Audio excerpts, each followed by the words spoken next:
Friends, ICICI bank के नतीजों की अगर बात करें तो आईसीआईसीआई बैंक ने भी कोटक महिंद्रा और एचडीएफसी बैंक जैसे खराब परफॉर्मेंस दिखाए रिटेल बैंकिंग में, जबकि आईसीआईसीआई बैंक की ज़्यादातर प्रॉफिट रिटेल बैंकिंग से ही आती थी और वहाँ पर ही कंपनी ने लॉस दर्ज किया है। और जो प्रॉफिट में बढ़त दिख रही है वो ट्रेजरी इनकम और अदर इनकम की वजह से है। तो ओवरऑल फ्रेंड्स, टोटल इनकम देखें कंपनी की तो क्वार्टर ऑन क्वार्टर और साल दर साल बढ़ी है, जो कि पिछले क्वार्टर में 38,370 करोड़ के आसपास थी, वो इस साल 40,454 करोड़ के आसपास रही, जो कि पिछले क्वार्टर से भी अच्छी बढ़त देखने को मिल रही है। और इसके अलावा इसके प्रॉफिट की बात करें कॉन्सोलिडेट, तो जो पिछले क्वार्टर में 4,882 करोड़ के आसपास था, वो इस क्वार्टर में 5,498 करोड़ रहे। तो क्वार्टर ऑन क्वार्टर प्रॉफिट में तो बढ़त देखने को मिल रही है, मगर फ्रेंड्स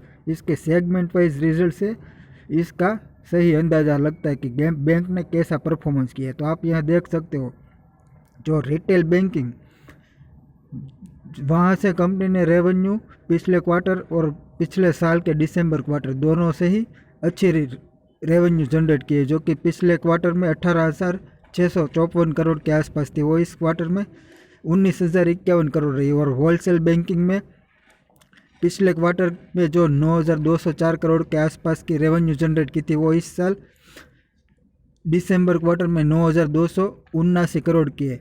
मगर रिजल्ट के प्रॉफिट सेगमेंट में आप देख सकते हो फ्रेंड्स, जो रिटेल बैंकिंग है उसमें पिछले साल कंपनी ने 2,557 करोड़ के आसपास का प्रॉफिट किया था और पिछले क्वार्टर में 3,012 करोड़ का प्रॉफिट था और इस क्वार्टर में लॉस दर्ज किया है 329 करोड़ का।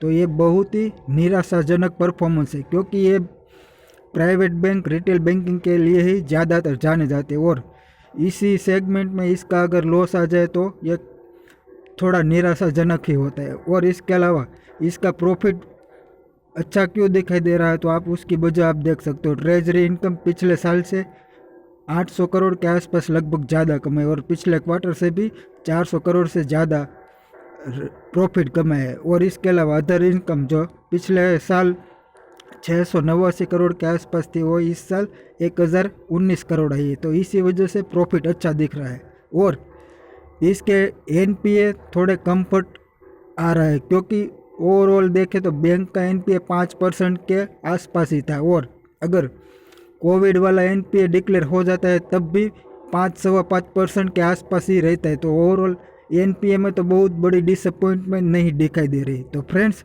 ओवरऑल ये रिजल्ट मिक्स ही है और इसका शेयर पर बहुत बड़ा नेगेटिव या पॉजिटिव इम्पैक्ट देखने की उम्मीद नहीं है।